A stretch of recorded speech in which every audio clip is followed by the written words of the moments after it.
ಭಾರತದ ಮಹಿಳೆಯರ ಕ್ರಿಕೆಟ್ ತಂಡದ ಯುಗಾರಂಭ ಶುರುವಾಗಿದೆ. ನಿಜವಾಗ್ಲೂ ಕೂಡ ಭಾರತದ ಮಹಿಳೆಯರಿಗೆ, ಅದರಲ್ಲೂ ಕೂಡ ಭಾರತದ ಯುವತಿಯರಿಗೆ, ಯಾರು ಹೆಣ್ಮಕ್ಳಿದ್ದಾರೆ ಅವರಿಗೆ ಇದು ಹೊಸ ಶಕೆ ಅಂತಲೇ ಹೇಳ್ಬೋದು. ಯಾಕಂದರೆ ಇಲ್ಲಿವರೆಗೂ ಕೇವಲ ಪುರುಷ ಕ್ರಿಕೆಟ್ಗೆ ಮಾತ್ರ ಹೆಚ್ಚು ಆದ್ಯತೆ ನೀಡ್ತಾ ಇತ್ತು.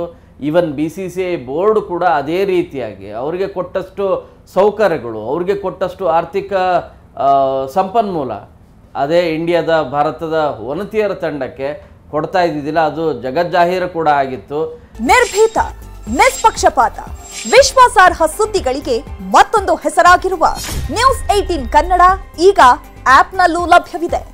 ದಯವಿಟ್ಟು ಇಲ್ಲಿರುವ QR ಕೋಡ್ ಸ್ಕ್ಯಾನ್ ಮಾಡಿಕೊಂಡು ಆಪ್ ಡೌನ್ಲೋಡ್ ಮಾಡೋದಕ್ಕೆ ಮರಿಬೇಡಿ.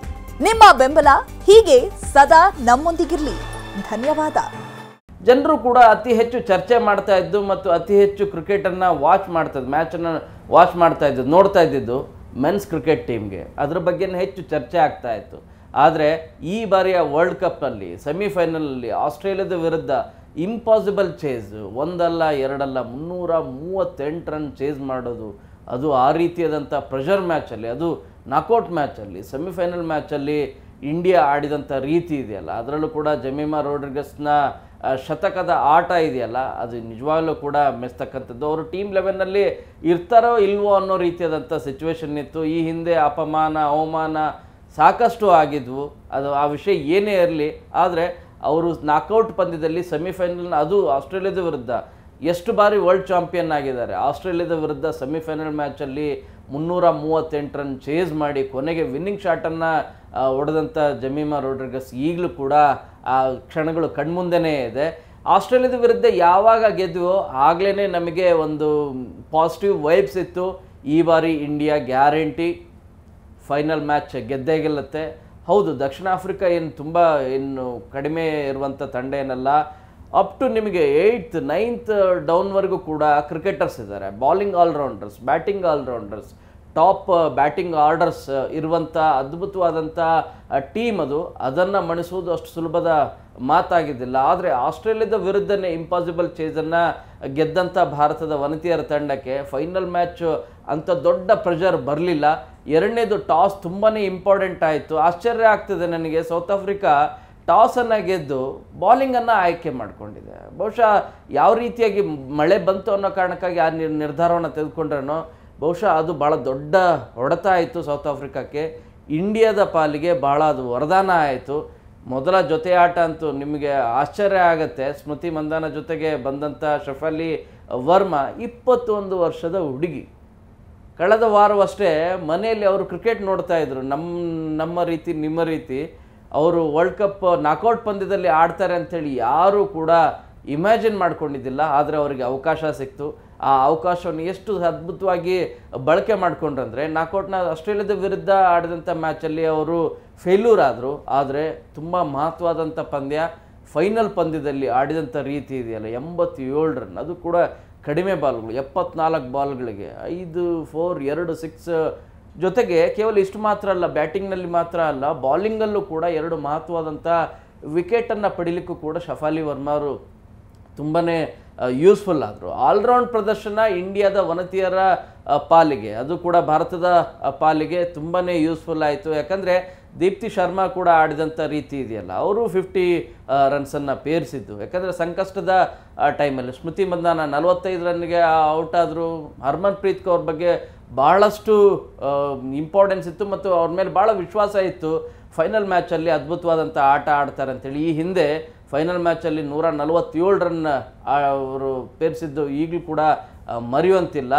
ಆ ಆಟ ಮತ್ತೆ ಬರುತ್ತೆ ಅಂತೇಳಿ ಎಲ್ಲರೂ ಕೂಡ ಎಕ್ಸ್ಪೆಕ್ಟ್ ಮಾಡಿದರು. ಆದರೆ 20 ರನ್ನಿಗೆ ಔಟ್ ಆಗಬೇಕಾಯಿತು, ಬೋಲ್ಡ್ ಔಟ್ ಆದರು. ಸೊ ಅದಾದಮೇಲೆ ಬಂದಂಥ ದೀಪ್ತಿ ಶರ್ಮಾ ಅದ್ಭುತವಾದಂಥ ಬ್ಯಾಟಿಂಗನ್ನು ಮಾಡಿ 50 ರನ್ನ ಹೊಡೆದ್ರು. ಸೊ ಈ ಹಿನ್ನೆಲೆಯಲ್ಲಿ ಮೊದಲು ಆರಂಭದಲ್ಲಿ ಒಳ್ಳೆಯ ಸ್ಕೋರು ಮತ್ತು ವಿಕೆಟ್ಗಳು ಕೂಡ ಕಡಿಮೆ ಇತ್ತು, ಚೆನ್ನಾಗಿ ಆಡ್ತಾಯಿದ್ರು. ಬಟ್ ಕೊನೆಯಲ್ಲಿ ಮತ್ತು ಮಿಡ್ಲಲ್ಲಿ ಆದಂಥ ಒಂದಷ್ಟು ತೊಂದರೆಗಳು ಅಂತ ಅನ್ಬೋದು, ಅಥವಾ ವಿಕೆಟ್ ಕಂಟಿನ್ಯೂಸ್ ಆಗಿ ಬೀಳ್ತಿರೋದ್ರಿಂದ ರನ್ ರೇಟ್ ಕಡಿಮೆ ಆಗ್ತಾನೆ ಬಂತು. ಕೊನೆಗೆ ವಿಕೆಟ್ ಕೀಪರ್ ಆಡಿದಂಥ ರೀತಿ ಏನಿದೆ, ಒಳ್ಳೆಯ ಅದ್ಭುತವಾದಂಥ ಬ್ಯಾಟಿಂಗ್ ಬಿರುಸಿನ ಆಟವನ್ನು ಆಡಿ 298 ರನ್ ಗಳಿಸಲು ಭಾರತ ಯಶಸ್ವಿ ಆಯಿತು. 298 ರನ್ ತುಂಬ ಇಂಪಾರ್ಟೆಂಟ್. ಯಾಕಂದರೆ ಆರಂಭದ ಮೊದಲ ಬಾಲಿಂದನೂ ಕೂಡ ಪ್ರೆಷರ್ ಮಾಡುವಂಥ ಕಾರ್ಯವನ್ನು ಭಾರತದ ಬೌಲರ್ ಮಾಡುವಂಥ ಕಾರ್ಯ ಮಾಡಿದ್ರು. ಆದರೆ ನಿಮಗೆ ಲೀಡಿಂಗ್ ಫ್ರಮ್ ದ ಫ್ರಂಟ್ ಅನ್ನೋ ರೀತಿಯಾಗಿ ಲಾರಾ ಆಡಿದಂಥ ರೀತಿ ಅದು ಶತಕ ಗಳಿಸಿದ್ರು. ಬಹುಶಃ ಅವ್ರು ಏನಾದರೂ ಇದ್ದರೆ ಅವರ ಕ್ಯಾಚನ್ನು ಏನಾದರೂ ಮಿಸ್ ಮಾಡಿದರೆ ಇನ್ನೂ ಕೂಡ ಸಿಚುವೇಶನ್ ಚೇಂಜ್ ಆಗ್ತಾ ಇತ್ತು. ಅಪ್ ಟು 38 ಓವರ್ವರೆಗೂ ಕೂಡ ಇಂಡಿಯಾ ಗೆಲ್ಲುತ್ತೆ ಅನ್ನೋ ರೀತಿಯಾದಂಥ ಹೋಪ್ಸ್ಗಳು ಭಾಳ ಕಡಿಮೆ ಇದ್ದವು. 40% ಮಾತ್ರ ಹೋಪ್ಸ್ ಇತ್ತು. 60% ಹೋಪ್ಸ್ ಅತಿ ಹೆಚ್ಚಾಗಿದ್ದು ಸೌತ್ ಆಫ್ರಿಕಾ ವಿರುದ್ಧ. ಯಾಕಂದರೆ ಕೇವಲ 4 ವಿಕೆಟ್ ಇದ್ದಿದ್ದು. ವಿಕೆಟ್ 32ರಿಂದ 34 ಓವರ್ವರೆಗೂ ಬರೀ ಕೇವಲ 4 ವಿಕೆಟ್. ಬ್ಯಾಟಿಂಗ್ ಆರ್ಡರ್ ತುಂಬಾ ಚೆನ್ನಾಗಿತ್ತು. ಬ್ಯಾಟಿಂಗ್ ಆಲ್ರೌಂಡರ್ ಇಬ್ಬರಿದ್ದಾರೆ, ಅದಾದಮೇಲೆ bowling all rounder. Up to 9th ಆರ್ಡರ್ವರೆಗೂ ಕೂಡ 9th ವಿಕೆಟ್ ಹೋಗೋವರೆಗೂ ಕೂಡ ಬ್ಯಾಟಿಂಗ್ ಮಾಡುವಂಥ ಸಾಮರ್ಥ್ಯ ಇರುವಂಥ ಏಕೈಕ ತಂಡ ಅಂದರೆ ಆಸ್ಟ್ರೇಲಿಯಾ ಹೊರತುಪಡಿಸಿ ಸೌತ್ ಆಫ್ರಿಕಾ. ಸೊ ಈ ಹಿನ್ನೆಲೆಯಲ್ಲಿ ಈಗಲೂ ಕೂಡ ಇಂಡಿಯಾ ಗೆಲ್ಲುತ್ತಾ ಇಲ್ಲ ಅನ್ನೋ ರೀತಿಯಾಗಿತ್ತು. ಕೆಲವು ಕ್ಯಾಚ್ಗಳನ್ನು ಈಸಿಯಾಗಿ ಸಿಕ್ಕಂಥ ಕ್ಯಾಚ್ಗಳನ್ನು ಕೈ ಚೆಲ್ಲಿದ್ರು. ಇದರಿಂದಾಗಿ ಇಂಡಿಯಾ ಮತ್ತೆಲ್ಲಿ ಸೋತ್ಬಿಡುತ್ತೆ. 2005ರಲ್ಲಿ 2017ರಲ್ಲಿ ಆದಂಥ ಕಹಿ ಘಟನೆ ಇದೆಯಲ್ಲ, 1983ರಲ್ಲಿ ಮೆನ್ಸ್ ಕ್ರಿಕೆಟ್ ಟೀಮ್ ಮೊದಲ ಬಾರಿಗೆ ವರ್ಲ್ಡ್ ಕಪ್ಪನ್ನು ಮುಡಿಗೇರಿಸ್ಕೊಳ್ಳುತ್ತೆ. ಅದಾದಮೇಲೆ ವನಿತೆಯರ ತಂಡ 11 ಟೂರ್ನಮೆಂಟಲ್ಲಿ ಆಟ ಆಡಿದೆ. ಇದುವರೆಗೂ ಒಂದೇ ಒಂದು ಫೈನಲ್ ವರ್ಲ್ಡ್ ಕಪ್ಪನ್ನ ಗೆದ್ದಿದ್ದಿಲ್ಲ. ಆ ಫೈನಲ್ ಮ್ಯಾಚನ್ನು ಕೊನೆಗೂ ಕೂಡ ನಿನ್ನೆ ತಮ್ಮದಾಗಿಸ್ಕೊಂಡಿದೆ. ನಿಜವಾಗ್ಲೂ ಕೂಡ ಪ್ರತಿ ಸೋಷಿಯಲ್ ಮೀಡಿಯಾದಲ್ಲಿ, ಪ್ರತಿಯವರ ಮೊಬೈಲ್ನ ಸ್ಟೇಟಸ್ಗಳಲ್ಲಿ ಎಲ್ಲದರಲ್ಲೂ ಕೂಡ ಭಾರತದ ವನಿತೆಯರೇ ವಿಜೃಂಭಿಸ್ತಾ ಇದ್ದಾರೆ.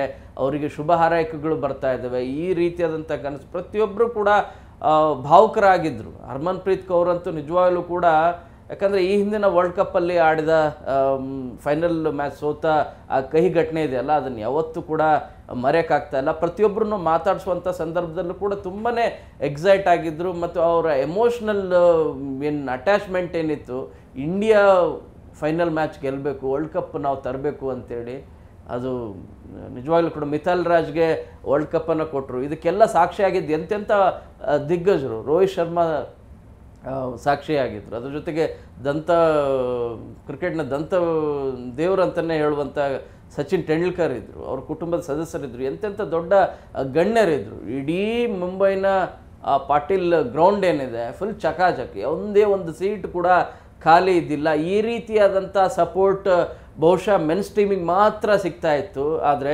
ಸೆಮಿಫೈನಲ್ನಿಂದ ನಾಕೌಟ್ ಮ್ಯಾಚಿಂದ ಅವರಿಗೆ ಸಿಕ್ಕಂಥ ಸಪೋರ್ಟ್ ಏನಿದೆಯಲ್ಲ, ಅದು ಅದ್ಭುತವಾದಂಥ ಸಪೋರ್ಟ್.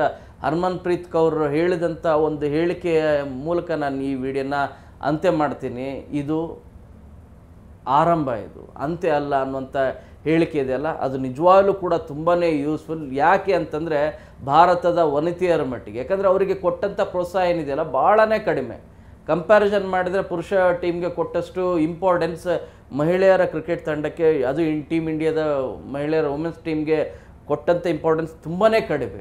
ಅದು ಫೈನಾನ್ಷಿಯಲ್ ರೀತಿಯಿಂದ ಸ್ಟೇಟಸಿಂದ ಹಿಡಿದು ಎಲ್ಲದೂ ಕೂಡ. ಸೊ ಇನ್ನು ಮುಂದೆ ಅದು ಚೇಂಜ್ ಆಗುತ್ತೆ. ಈಗಾಗಲೇ BCCI ಮತ್ತು ಪ್ರಧಾನಿ ಕಚೇರಿಯಿಂದನೂ ಕೂಡ ಬಹುಮಾನ ಎಲ್ಲೋ ಕೂಡ ಘೋಷಣೆ ಆಗಿದ್ದಾವೆ. ಸೊ ಇವೆಲ್ಲ ಕೂಡ ನೋಡ್ತಾ ಹೋದರೆ ಭಾರತದ, ಅದೇ ಆರಂಭದಲ್ಲಿ ನಾನು ಹೇಳಿದ್ದು ಅದೇ, ಭಾರತದ ಮಹಿಳೆಯರ ಕ್ರಿಕೆಟ್ ಆಡುವಂಥವ್ರು ಯಾರಿದ್ದಾರೆ ಅವ್ರಿಗೆಲ್ಲರಿಗೂ ಕೂಡ ಈಗ ಸುವರ್ಣ ಅವಕಾಶ ಮತ್ತು ನಿಜವಾಗ್ಲೂ ಕೂಡ ಹೆಬ್ಬಾಗ್ಲನ್ನು ತೆಗೆದಿದೆ. ಮನೆಯಲ್ಲಿ ಪುರುಷರಿಗೆ ಮಾತ್ರ, ಅವರ ಮನೆ ಮಕ್ಕಳಿಗೆ ಮಾತ್ರ, ಅದರಲ್ಲೂ ಕೂಡ ಗಂಡು ಮಕ್ಕಳಿಗೆ ಮಾತ್ರ ಕ್ರಿಕೆಟ್ಗೆ ಇಂಪಾರ್ಟೆನ್ಸ್ ಕೊಡ್ತಾ ಇದ್ರು. ಅದೇ ಮನೆಯಲ್ಲಿರುವಂಥ ಅವರ ಸಹೋದರಿಗೆ ಮನೆಯಲ್ಲಿ ಕೆಲಸ ಮಾಡು ಅಥವಾ ನೀನು ಓದು, ಅದಕ್ಕೆ ಎಜುಕೇಷನ್ಗೆ ಇಂಪಾರ್ಟೆನ್ಸ್ ಕೊಡ್ತಾಯಿದ್ರು. ಕ್ರಿಕೆಟ್ಗೂ ಕೂಡ ಇಂಪಾರ್ಟೆನ್ಸ್ ಕೊಟ್ಟರೆ ಯಾವ ರೀತಿ ಆಗತ್ತೆ ಅನ್ನೋದಕ್ಕೆ ಇದೆಲ್ಲದೂ ಕೂಡ ಈ 11 ವನಿತೆಯರೇನಿದ್ದಾರೆ, ಆ ತಂಡ ಏನಿದೆ, ಭಾರತದ ವನಿತೆಯರ ತಂಡ ಸಾಕ್ಷಿಯಾಗಿದೆ. ಅವರು ಸ್ಫೂರ್ತಿಯಾಗಿದ್ದಾರೆ. ಅದರ ಹಿನ್ನೆಲೆಯಲ್ಲಿ ಇನ್ನೂ ಕೂಡ ಅದ್ಭುತವಾದಂಥ ಟ್ಯಾಲೆಂಟ್ಗಳು ಬರಲಿದ್ದಾರೆ ಗ್ಯಾರಂಟಿ. ಈಗ ಹೇಗೆ ಇಂಡಿಯಾದ ಟೀಮಲ್ಲಿ ಕಾಂಪಿಟೇಷನ್ ಇದೆ, ಒಂದು ಟೀಮ್ 11ನಲ್ಲಿ ಆಡಬೇಕು ಅಂಥೇಳಿ ನೋಡಿದ್ರೆ ಯಾರನ್ನ ತಗೋಬೇಕು, ಯಾರನ್ನ ತಗೋಬಾರ್ದು, ಯಾರನ್ನ ಹೊರಗಡೆ ಇಡಬೇಕು ಅನ್ನೋದು ನಿಜವಾಗ್ಲೂ ಕೂಡ ದೊಡ್ಡ ಯಕ್ಷ ಪ್ರಶ್ನೆ. ಕಾಮೆಂಟ್ ಆಗುತ್ತೆ, ಒಬ್ಬರನ್ನ ಹೊರಬಿಟ್ರೂ ಕೂಡ ಯಾಕೆ ಹೊರಗಡೆ ಬಿಟ್ರಿ, ಇನ್ನೊಬ್ಬರನ್ನ ತೊಗೊಂಡ್ರಿ ಯಾಕೆ ತೊಗೊಂಡ್ರಿ, ಈ ರೀತಿಯಾಗಿ ಸಾಕಷ್ಟು ಚರ್ಚೆಗಳಾಗ್ತಾ ಇದ್ದಾವೆ. ಅದೇ ರೀತಿಯಾದಂಥ ಕಾಂಪಿಟೇಷನ್ ಮಹಿಳೆಯರ ತಂಡದಲ್ಲೂ ಕೂಡ ಈಗಾಗಲೇ ಶುರುವಾಗಿದೆ. ಅದು ಇನ್ನಷ್ಟು ಹೆಚ್ಚಾಗಲಿ. ಆ ಮೂಲಕ ಈ ಕ್ರಿಕೆಟ್ನ ವೈಭವ ಏನಿದೆ, ಜೆಂಟಲ್ಮೆನ್ಸ್ ಕ್ರಿಕೆಟ್ ಏನಿದೆ, ಅದು ಜೆಂಟಲ್ಮೆನ್ ಮಾತ್ರ ಅಲ್ಲ, ಜೆಂಟಲ್ ವುಮೆನ್ ಕ್ರಿಕೆಟ್ ಕೂಡ ಹೌದು ಅನ್ನೋದನ್ನು ಸಾಬೀತುಪಡಿಸುವಂಥ ಕೆಲಸ ಆಗ್ತಾ ಇದೆ. Wish you all the best. ಈಗಾಗಲೇ ನಾವು ಇಂದಿನ ವಿಡಿಯೋದಲ್ಲಿ ಹೇಳಿದ್ವಿ, ಮುಂದಿನ ಫ್ಯೂಚರಲ್ಲೂ ಕೂಡ ಇನ್ನಷ್ಟು ಆಗಲಿ, ಮೆನ್ಸ್ ಕ್ರಿಕೆಟ್ ಟೀಮ್ಗೆ ಸಿಕ್ಕಷ್ಟೇ ಇಂಪಾರ್ಟೆನ್ಸ್ ವುಮೆನ್ಸ್ ಟೀಮ್ಗೂ ಕೂಡ ಸಿಗಲಿ. ಅವರೇನು ದೊಡ್ಡವರೇನಲ್ಲ, ಇವರೇನು ಸಣ್ಣವರೇನಲ್ಲ, ಇಬ್ಬರೂ ಕೂಡ ಸಮ, ಇಬ್ಬರಿಗೂ ಕೂಡ ಸರಿಯಾದಂಥ ಇಂಪಾರ್ಟೆನ್ಸ್ ಸಿಗಲಿ. ನಾವು ಕೂಡ ನೋಡಿ ವಿಶ್ ಮಾಡಿದ್ದೀವಿ, ನಾವು ಕೂಡ ಪ್ರೋತ್ಸಾಹ ಪಟ್ಟಿದ್ದೀವಿ. ತುಂಬ ಹೆಮ್ಮೆ ಇದೆ ನಿಜವಾಗ್ಲೂ ಕೂಡ ಭಾರತದ ಮಹಿಳೆಯರ ತಂಡಕ್ಕೆ. ಶುಭಾಶಯಗಳು. ಕ್ಯಾಮರಾ ಪರ್ಸನ್ ನೂರ್ ಅಹಮದ್ ಜೊತೆ ಶರಣು ಹಂಪಿ, ನ್ಯೂಸ್ 18. ನಿರ್ಭೀತ, ನಿಷ್ಪಕ್ಷಪಾತ, ವಿಶ್ವಾಸಾರ್ಹ ಸುದ್ದಿಗಳಿಗೆ ಮತ್ತೊಂದು ಹೆಸರಾಗಿರುವಂತ ನ್ಯೂಸ್ 18 ಕನ್ನಡ ಈಗ ಆಪ್ನಲ್ಲೂ ಲಭ್ಯವಿದೆ. ದಯವಿಟ್ಟು ಇಲ್ಲಿರುವ QR ಕೋಡ್ ಅನ್ನ ಸ್ಕ್ಯಾನ್ ಮಾಡಿಕೊಂಡು ಆಪ್ ಅನ್ನ ಡೌನ್ಲೋಡ್ ಮಾಡೋದಕ್ಕೆ ಮರಿಬೇಡಿ. ನಿಮ್ಮ ಬೆಂಬಲ ಹೀಗೆ ಸದಾ ನಮ್ಮೊಂದಿಗಿರಲಿ. ಧನ್ಯವಾದ.